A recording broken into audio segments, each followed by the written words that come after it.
All right. Well, good afternoon, everybody. Thank you for being here. Dear monk friends, Hamid John, Professor Dabashi, thank you very much for your very kind introduction. I certainly do not deserve all that you've said about me. If I were to be honest with you, I would have told you, if you were not here, do not believe a single word that he says, because it's really dangerous when people are being praised. It gets to our head very easily, and the greatest threat to every human being is their own ego. And I think one of the things that once I finish this, you will realize is that this book is also about the same thing, because this is really what happened between the late Dr. Hari and Ayatollah Khomeini. So I'll start straight away. I'll be reading. I did not want to give you slides because it would distract people. Having you here and your attention would be a lot more reasonable, and then we'll open up to any questions that we may have. So I'll read my brief remarks here. So in Wisdom and Governance, Mehdi Ari Yazdi, born in 1923, passed away in 1999, sought to restore the primacy of philosophical reasoning over juridical or theocratic authority. Written in the turbulent post-revolutionary decade in Iran and published in London in 1995, this work constitutes one of the most rigorous critiques of the doctrine of Velayat al-Faqih, or the guardianship of the jurist, that underpins the Islamic Republic. His critique is not a political manifesto, but a metaphysical deconstruction of governance itself. The book's argumentative center is precisely the insistence that political legitimacy must be adjudicated within the ambit of rational ethics and social ontology, rather than deduced from putative theological sovereignty. Ari Yazdi, son of Grand Ayatollah Abdul Karim Ha'ari, founder of the Qom Seminary, was educated in Qom, Georgetown, Michigan, and Toronto, combining traditional Hosea learning with modern philosophy. This synthesis of worlds animates his thought, bridging Ibn Sina and Mullah Sadra with Kant and Locke. The present English translation has brought this text into global scholarly conversation and will hopefully generate much-needed debates in the current turbulent political atmosphere that Iran is going through right now. As an intervention in both Islamic intellectual history and comparative political theory, the book exemplifies a rationalist internal critique. It addresses clerical absolutism not from without, by appeal to exogenous secular norms, but from within, the deeper grammar of Islamic metaphysics and usul al-fiqh. Hamid's preface situates Ari Yazdi among the last generation of philosophers capable of speaking both the scholastic and modern idioms. The book's Persian prose, once forbiddingly dense, now invites a wider readership interested in post-Islamic thought, Islamist thought, liberal contractarianism, and the metaphysical foundations of politics. Crucially, the translation allows a granular appreciation of Hari's method. He does not deny the authority of revelation. He relocates political authority into the domain of practical reason and human agency, thereby refusing the conflation of a spiritual guidance with temporal command. Hari begins by identifying a critical inversion in Islamic intellectual history. Fiqh, jurisprudence, has overshadowed hikmat, or wisdom, resulting in a confusion between moral and coercive authority. The 1979 revolution, he argues, was the practical outcome of this philosophical distortion. For him, governance, or hukumat, was to be studied as part of hikmat amali, or practical wisdom, rather than fiqh, because political authority belongs to the domain of reason and social welfare, not to divine command. On this view, the jurist qua jurist is a specialist in the exegesis of norms whose binding force is fundamentally ethical, not coercive. To infer from juridical expertise a right to command citizens is to commit a category mistake, confusing the domain of moral suasion with the domain of institutional compulsion. This distinction between wisdom and jurisprudence echoes Aristotle's differentiation between phronesis, practical reason, and episteme, scientific knowledge. Velayat, or guardianship, belongs to the moral and spiritual realm. Hukumat belongs to the empirical, civic, and contractual. For Hari, the jurist may interpret divine law but cannot claim ontological superiority over citizens. To conflate the two is to sacralize power. Moreover, this sacralization forecloses accountability. If political commands are presented as inseparable from divine ordinance, mechanisms of review and revocation are rendered impious by design. Precisely the inversion that a philosophical account of practical reason is meant to resist. In a philological move, Hari traces hukumat and hikmat to the same root, hukm, of course, meaning judgment or arbitration rather than command, which is amr. In logic, hukm denotes affirmation, nisbat hukmiyya, the act of determining truth in a proposition. Governance, therefore, is not divine rule, but rational arbitration. The just state mirrors the rational mind. This redefinition dismantles the theological edifice of Velayat al-Faqih by showing that governance is an act of aql, or reason, not revelation, which is wahy. The lexical argument is not merely antiquarian. It underwrites a metaphysical claim. If political order is structurally analogous to rational judgment, then its legitimacy turns on coherence, justification, and consent rather than sacral charisma. The semantic metaphysical nexus also clarifies why constitutional forms matter. A constitution codifies the processes of collective judgment by which a plurality of rational agents settles common questions. It is, in Hari's idiom, the public face of practical reason. Any doctrine that inserts a non-rational veto player, an unaccountable guardian, into the process introduces a contradiction into the polity's very logic of judgment. Hari's constructive theory reinterprets classical jurisprudence through a constitutional lens. He develops a contractarian model based on two principles. The first one is Malakiyat shakhsiyya musha, or joint private ownership, and aqd wakalat, or the agency contract. Citizens are joint owners of the polity. The government acts as their vakil, or agent. Sovereignty is not delegated by God, but derived from collective consent. The political order is thus conceived as a jointly owned enterprise whose administrators are fiduciaries bound by the duties of loyalty and care to the principals, the citizens. The agency contract, like the social contract, rests on revocability. Citizens may withdraw legitimacy if their agents violate the terms of representation. This transformation of walaya into wakala grounds political obligation in rational consent, not divine hierarchy. The Constitution thus becomes the written form of this collective agency, a public covenant among equal proprietors.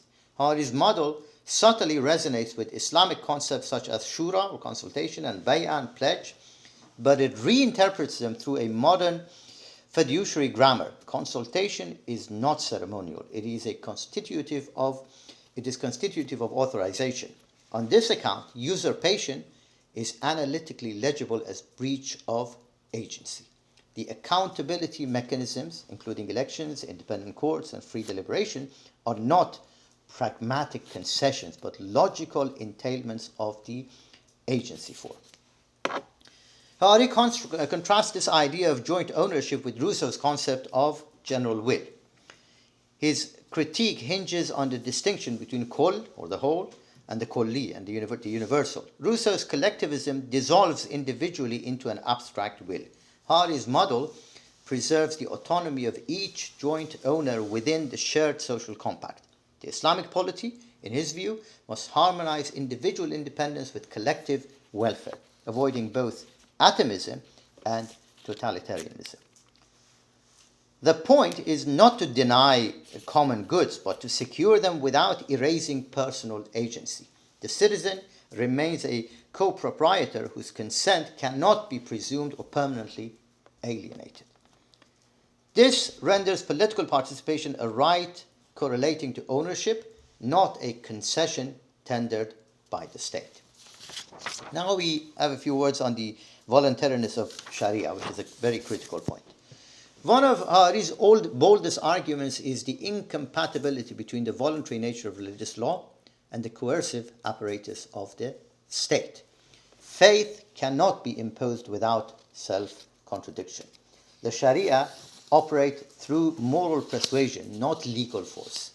The state, conversely, governs through compulsion. Therefore, an Islamic state is a logical impossibility because the essence of religiosity is voluntary submission, whereas the state functions through coercion. This is not a secularist thesis. It is an internal theological philosophical claim about the form of faith. Coercion may secure conformity, but it cannot produce piety.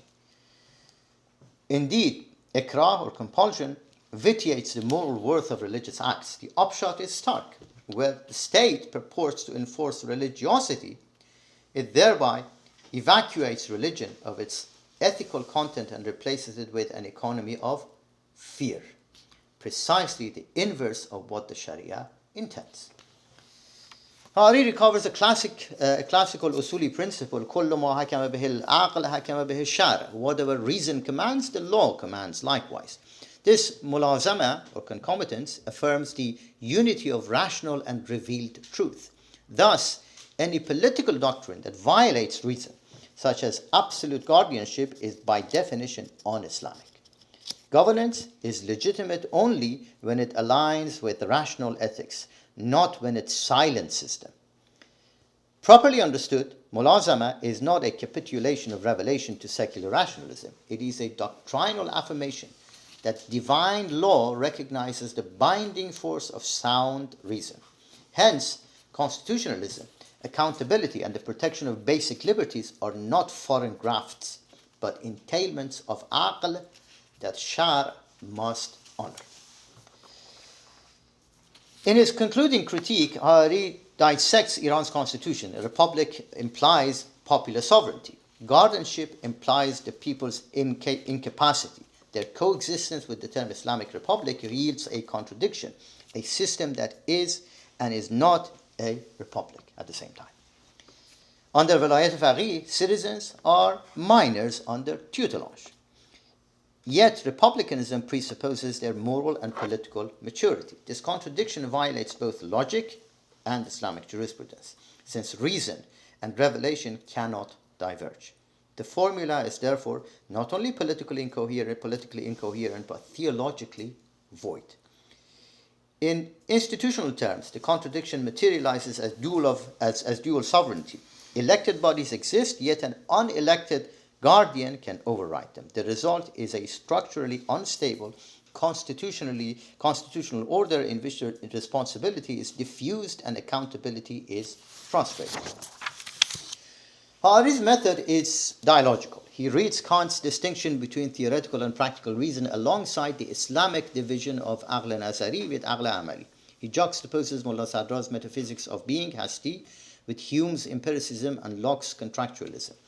Yet, unlike secular Enlightenment rationalists, Hariri retains a metaphysical dimension. Ontology, or Hasti, essence, or Chisti, and moral necessity, Bayasti, form a triadic unity. Political ethics thus emerge from the structure of reality itself. This comparative posture is not eclecticism. It is a disciplined retrieval of resources wherever reason and experience have clarified concepts of agency, obligation, and legitimacy. In that sense, Hariri does not westernize Islamic political thought. He universalizes its rational core by showing its commensurability with cross-cultural rational standards. This approach situates Hariri as a post-Islamist rationalist, offering an internal critique of clerical power grounded in Islamic philosophy rather than imported liberalism. By emphasizing aql as both divine and human faculty, he aligns reason with revelation rather than setting them in opposition. The political dividend is considerable. It permits robust dissent and institutionalized critique without exiling them from the religious domain. Wisdom and Governance redefines a political philosophy in the Muslim context. It does not secularize Islam but rationalizes it. Governance for Hariri is a moral contract among rational agents, not a divine hierarchy of guardians. Authority must be both reasonable and revocable. The true philosopher king is not the cleric who commands obedience, but the citizen who governs through intellect and consent. In practical terms, this vision calls for a juridical demystification of power, a civic pedagogy of reason, and institutions that translate shared judgment into binding law under conditions of freedom. The book ultimately calls for a civic humanism rooted in Islamic metaphysics. It challenges both secular authoritarianism and theocratic absolutism, offering a vision where hikmat, or wisdom, and hukumat, governance, coexist as expressions of reasoned order. In this synthesis, Islam's philosophical tradition speaks fluently to global questions of legitimacy, justice, and freedom. If realized, such a polity would exemplify what Harari describes implicitly throughout, a constitutional order that is at once faithful to shar' and obedient to aql, precisely because the two, rightly understood, command the same. So let me conclude here by saying a few words on the translation. So what I've done here in this book and the translation is that I've tried to revive a lost chapter, not quite lost, I think now, in Muslim political philosophy. Harari's work compels contemporary scholars to rethink the relationship between metaphysics and politics, faith and reason. His insight that reason is not the enemy of revelation but its truest interpreter offers a profound alternative to both clerical domination and Western secularism.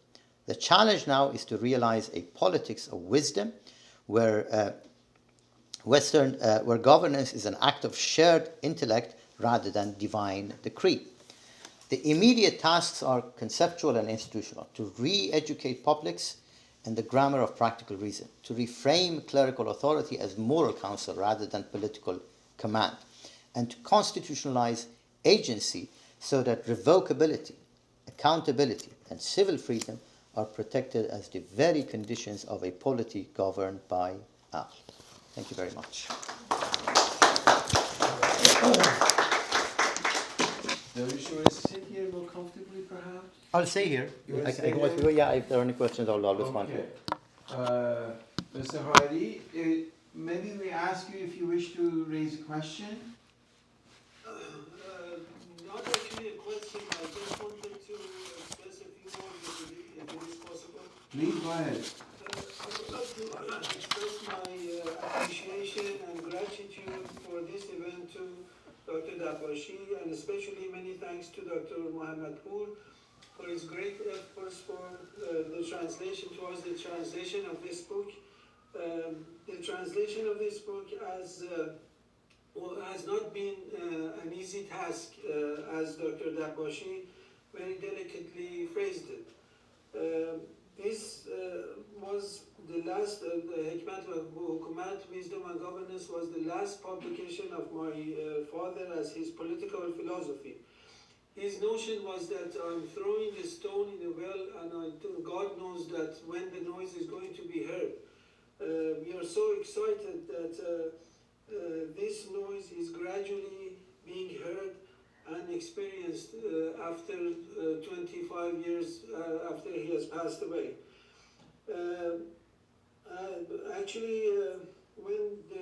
When this book was published, there were a lot of harsh criticism towards this from hardliners and news and media. But he was always saying that I'm only expressing my understanding of philosophy and the notion of governance, and I'm not in any way, this is not a political activity. Anyway, I'm glad that this event is being held, and I would like to listen to the questions and the answers that are going to be continued in this session. Thank you very much. Our pleasure. Darwish, you will stand there, so I'll leave it here and open it for conversation. I forgot to thank my dear friend and colleague Kathryn for organizing this and our other friend and colleague, Astrid. So, let's open it up. I just want to make sure we're all on the same page. Question, comment, thoughts? Thank you very much to our esteemed guests, and thanks for organizing this. This question occurred to me, and that sort of, as I was conceiving it, you kind of seemed to answer it partially, in terms of the balancing between when you discuss sort of the aql and the shara, and you discuss both sort of what it seemed to me initially was that this was kind of basically bringing a Western Enlightenment mode of thinking and applying it to Islamic political thought. But then you kind of balanced it out by saying, well, actually, it's not quite that. It's more of a middle ground because it's applying metaphysical principles which are tied to a revelatory understanding of, or framed metaphysics. Now that being said, I guess my question is really what is the role of ethics?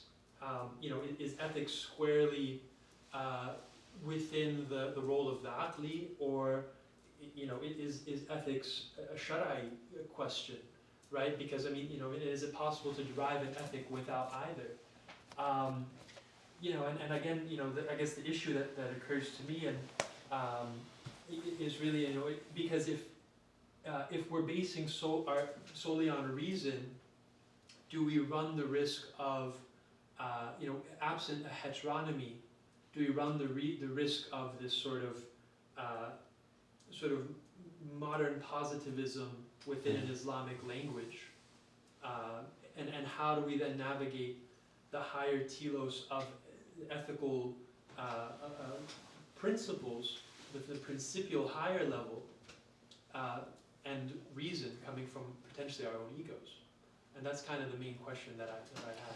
Okay, very, very good question. Actually, I need to use my own language. I need to use my own critical rationalist language to explain this. So first of all, when you're talking about ethics, it's squarely in the domain of intellect. Because even if you go back to the way that Islam or Muslims or the revelation is describing ethics, it has to do about the choices that human beings make. Culpability only makes sense where you have a choice. And where you have a choice, it only happens to people who are sane. If you look at the Sharia does not put responsibility on people who lose their sanity. So an ethical act only makes sense when you have an element of choice, when your own intellect can choose between A and B. When there is no choice, there is no culpability, there is no responsibility.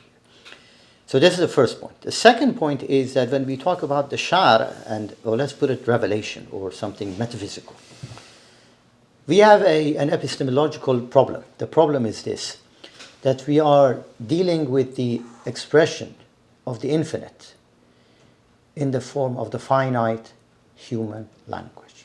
Because let's face it, the revelation is there, it comes through the Prophet in whatever way that it comes, but then the Prophet articulates that in the Arabic language of his own time to his own people.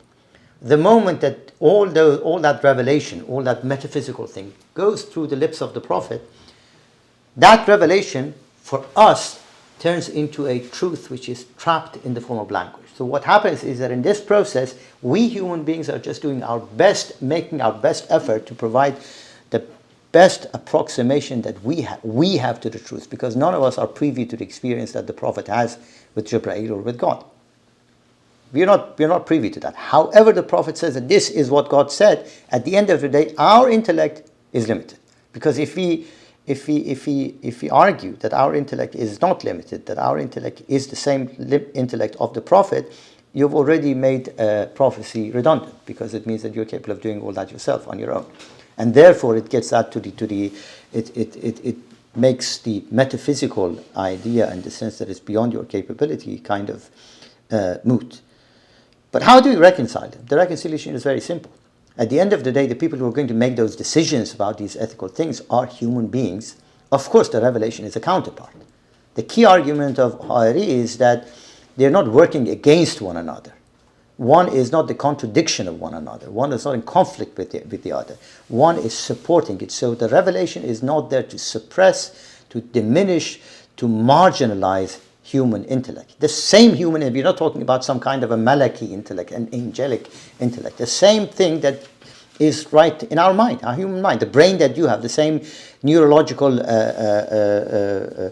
organism which is right there, and it's a God-given thing, and you're exactly because of that brain that you have certain responsibilities. And this is, by the way, a point by there's a poem by Nasr Khosrow that defined. Now this is coming from the Ismaili tradition, which I think is very much fully aligned with this one. خدای از تو طاعت به دانش پذیرد مبر پیش او طاعت جاهلانه. God shall only accept your worship if it is based on knowledge. Whatever worship you take to him, it's not based on knowledge, it's useless. And it's the same guy, he says that حجت امر خدای است ای پسر در مرد عقل امر زو برخاستی گر عقل زو برخاستی. God would only hold you responsible as long as you have the intellect. The moment the intellect goes out of the window, you're not responsible for anything. And God acknowledges that. And when God is talking about the prophecy and says, لَأَلَّا يَكُونَ عَلَى النَّاسِ حُجَّةً بَعْدَ الرَّسُولِ, it means that individual human beings could actually turn to God and say, why didn't you do this to us? So that you will not have any kind of argument against me. So God is entering into kind of a dialectic engagement with the human being. So it's not purely metaphysical. A large part of it relies on how these individual human beings actually engage with the revelation and hold the figure of authority accountable. What happens in the hereafter is not our business. It's not because we don't have access to it. But what happens here is something that we are dealing with. I think that I tried to capture it as best as I could, but I think it's something which is one step maybe ahead or beyond of what Dr. Hari would have said. But I think the element of critical rationalism flies in the face of that positivism that you mentioned. Because positivism is the key thing, which is really... David Hume actually challenged this, if you go back to how he was looking at the problem of induction. And I think that positivism does not sit well with this epistemological humility that acknowledges the limitation of human intellect. Very good. Any other question, comment, thought? Kathryn, please. Thank you so much for this. I look forward to reading the book. So much of his critique targets the Dariyati Baqi. I'm just wondering, does he also implicitly critique other forms of guardianship, such as men over women? And I'm wondering about his notion of justice, and is there any notion of gender justice in his work?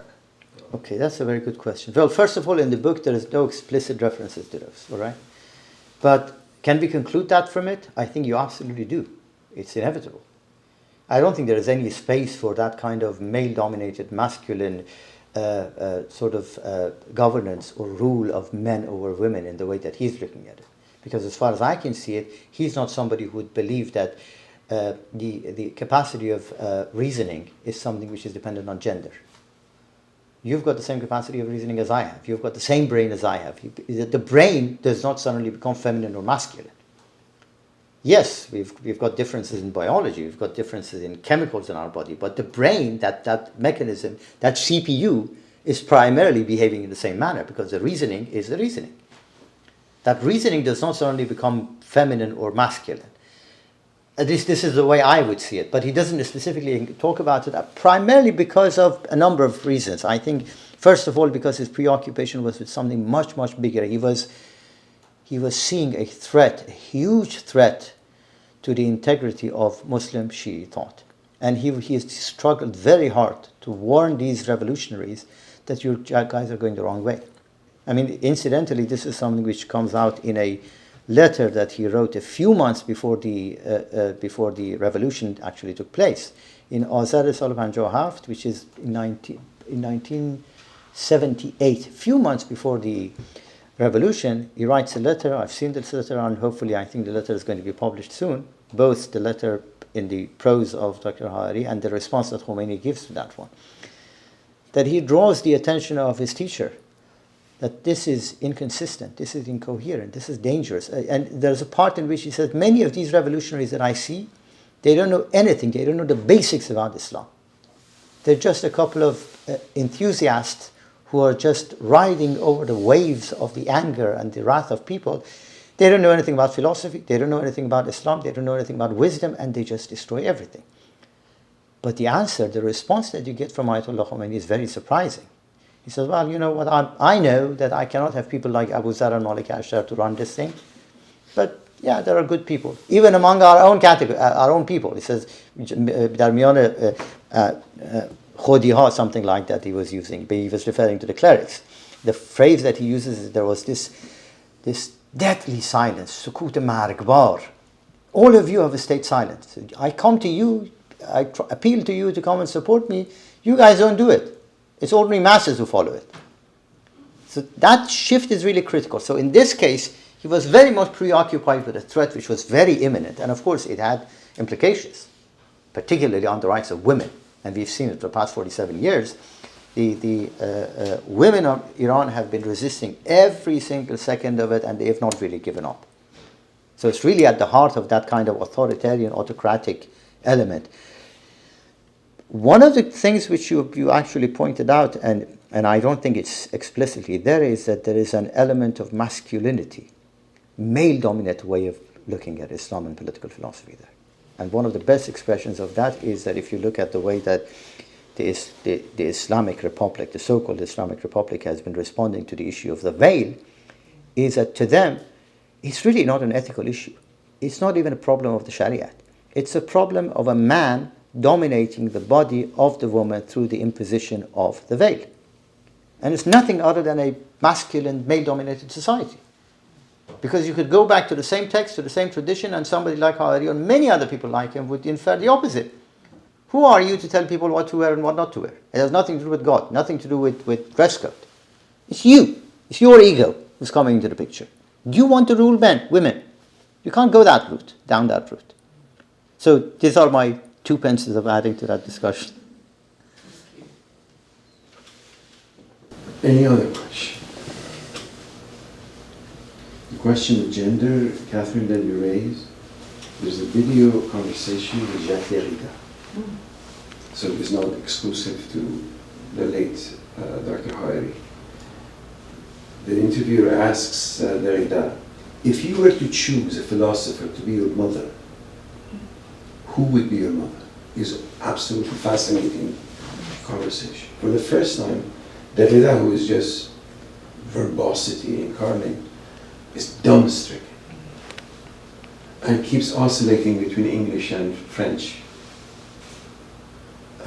Philosophe, ma mère. And ultimately said, I cannot imagine a philosopher as my mother. And thus the reason behind my deconstruction of fathomable centricism.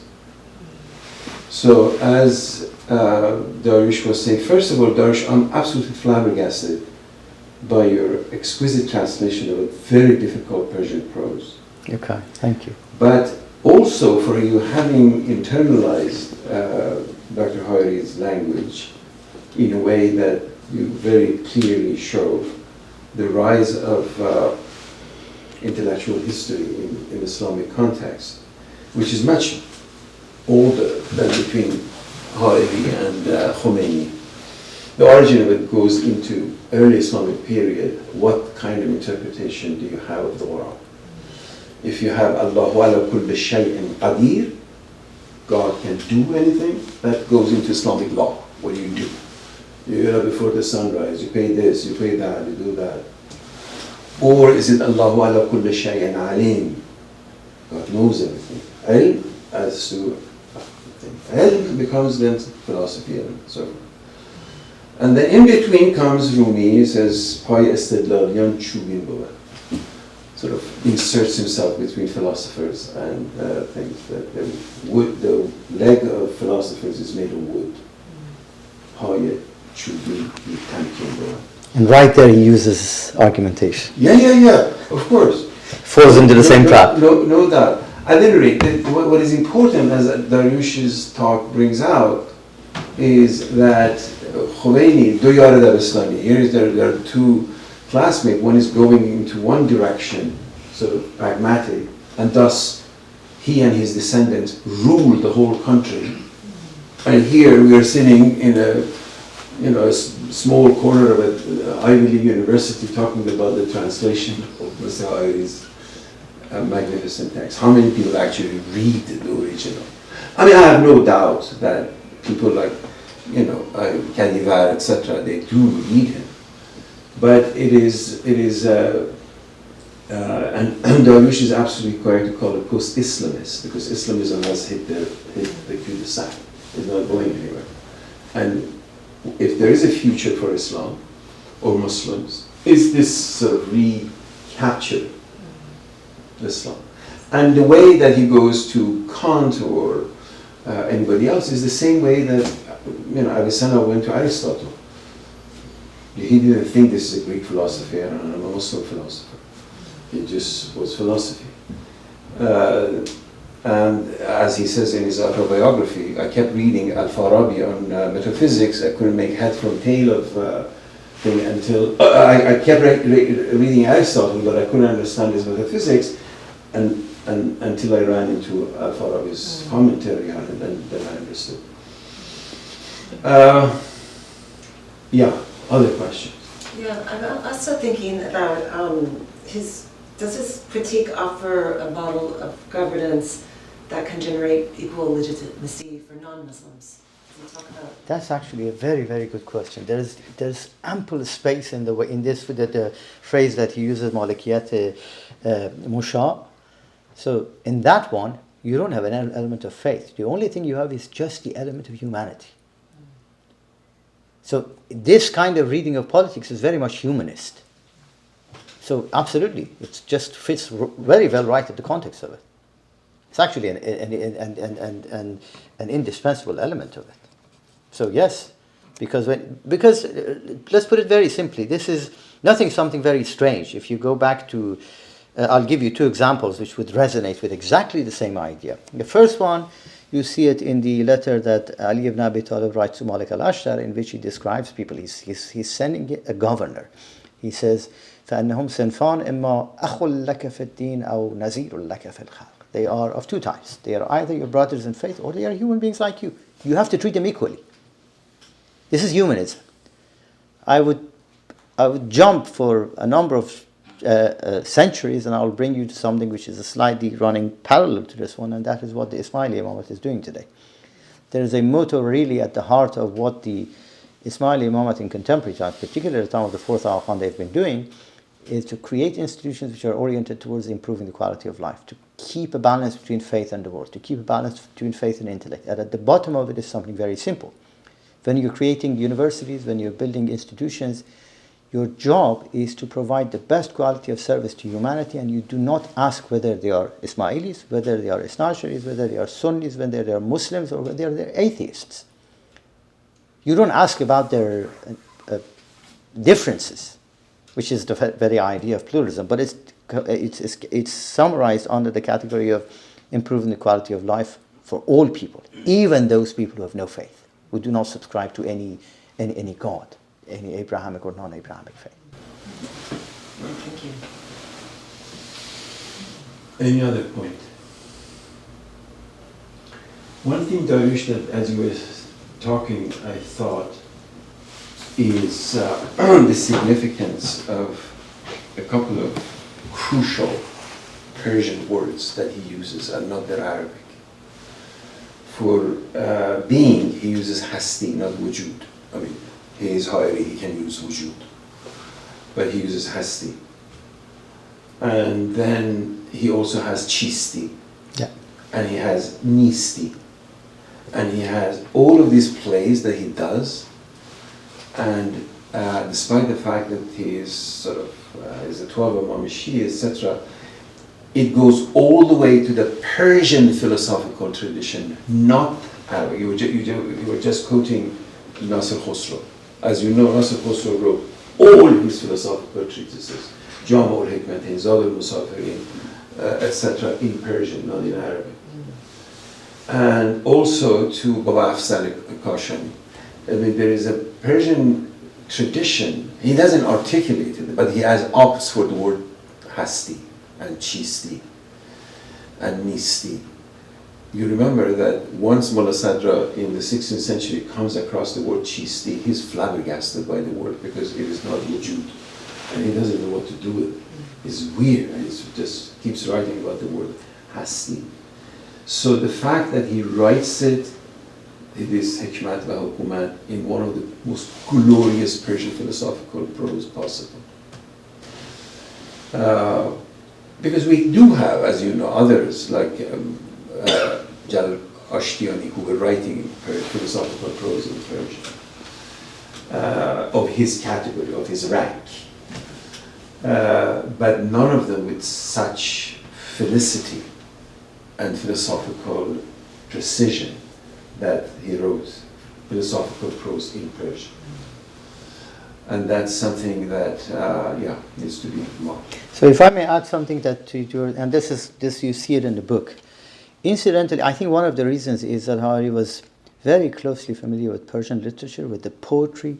Incidentally, you cited Rumi here, but there is another facet of Rumi, of Jalaluddin Balkhi, that he encounters. In the book, he starts with citing an entire ghazal, in khane ke peyvaste dar ubange chawanas, etc. He goes on.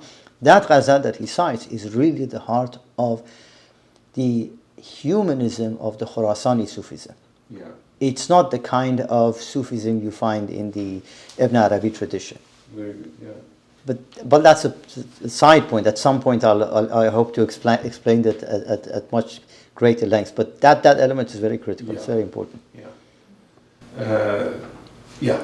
Any other point? Can I, Dr. Dabashi, can I ask a question if I may? Please go ahead. Right. Dr. Mohammadpour, can I ask you, to your understanding and what you conclude from the book, how has my father related his theory of joint public ownership to republic and democracy? Well, that's a very good question. I think the language is slightly different, but it serves the same purpose. But let me put it this way. Let me start from an unusual place. I think, and I think many political philosophers have written about this, that when you're talking about democracy in the contemporary world, you're talking about a concept, an idea that needs constant nurturing. If you do not pay attention to it, it'll go to waste. It's just like a garden that you need to pay attention to. And of course, unfortunately, we see a lot of examples of how in democratic societies, I wouldn't use liberal democratic societies, but in all democratic societies, that democracy is just becoming its own antithesis. It's just becoming its own enemy. It's destroying itself. So I think this Malikiyat Shakhsi Musha or Malikiyat Umumi, this does something which brings an element into it that democracy struggles to really revive, but this one really puts much greater emphasis on it. And that's the ethical responsibility of every individual citizen. You're talking about the informed citizen. That there is an element which should really stop, which should really resist demagoguery and populism. That is something very critical. So they are not the same. I think there is a much stronger ethical drive in it, and I think you know much better than I do that in the way that he engages with his teacher, the foundation of the critique that he that in his personal private letter is directing at Ayatollah Khomeini is basically this one: that you're forgetting about what is happening to humanity in terms of their ethical responsibilities. You just let it go. And because this is not just about destroying democracy. He says you're destroying democracy, you're destroying citizenship, you're destroying civil rights, you're destroying Shariat.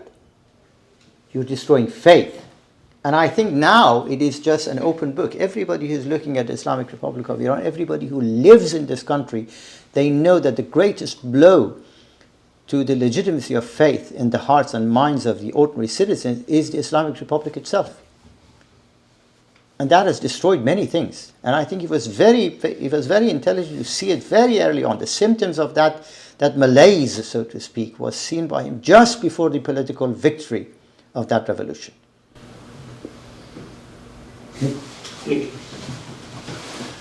Okay, if there is no question. Well, are you going to have shorter articles that come out based on this book? That's a lovely question. I would love to. I should. Good question. Yes, well, Because that would be, I think, it would be a wonderful teaching tool, along with. I think one of the things that I'll probably do is that what I just said here, I've written 2 different versions of it. One I did at Duke, which was a little bit longer one with a different format. I think I had in mind a different kind of audience. So when I was going to Columbia, I thought of an entirely different. But Kathryn is right. It would be very good now that you're sort of fresh out of this translation and have been thinking and sort of incorporated the language, for you just to publish a solid essay. I think it's more than an essay, John. I'll tell you why it's more than an essay. You need to write a book which is really an exposition of that philosophy in a language which is now more accessible.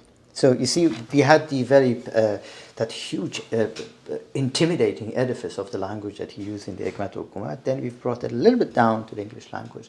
Now the third step would be to write a book which is really articulating that in a language which is relatable to the contemporary human being who is living in our time. And this would relate directly to the people who live in the West, who live in the East, because we are really at a very critical juncture of what is happening in the world. I don't disagree with you, but if I were in a position of authority in the Ismaili Institute, I will first give you a sabbatical to write a solid article. I will convey the message. I agree. Well, do I agree, Mr. Hari? A solid, Definitely. yeah, a solid article, and get it published for students, graduate students, young faculty, etc. Sam'an wa ta'atan. And then a book. And then if you want to write a book, Yes. Sam'an wa ta'atan, particularly when it's coming from Kathryn. I cannot disobey Kathryn. I don't say it, Darishjan, just because you're a friend and you're here. It is impossible to exaggerate the significance of this book, varieties of ways, because of the rich, powerful philosophical tradition of Persian philosophical prose, not Arabic. I mean, he could have written Arabic with his left hand. It is not a thing. But to write it with that, and then he left it, then it is really thanks to Mr. Hari and Ms. Hari to sort of come to us to make sure that there is an English translation of it. Darush is absolutely correct. With the English translation now, it is accessible to a larger readership. But given, as you said, the political significance of this, even inside Iran, because as you know, yes, Iranian women are active and out in the street and kicking and screaming, but they need more intellectual substance Absolutely. than Masiha. Exactly. You don't bring it down to that level. You don't even have to mention that name. You know what I mean. That's the wrong way of trivializing political philosophy. They're just marginal figures. The pain is real. The suffering of Iranian women is true, but how? What language? How? As Kathryn just said, once you decouple the question of governance from jurisprudence and wed it into philosophical rational thinking, sky is the limit. Anything that you say, minorities, non-Muslims, women, etc., they all can follow the philosophical language of that they are the public, and the public has a centrality of presence of how to define a republic. If you want to be you have to account for the public. Darja, thank you for making all the way travel to come. Thank you. Thank you very much. Thank you. Thank you, Kathryn, Mr. for Hari, hosting thank this. you for It being was with a us. great thing to do. Thank you very much for this great event. I really wanted to be there in person, but unfortunately I'm in Toronto now and I couldn't travel to the United States. I'm hoping to meet Dariush in Vancouver in January. Wonderful. So Yes. I would like to thank you again for your time and efforts for Thank you. organizing this. Our pleasure. Our pleasure. And, Please convey my regards to Ms. Hari as well.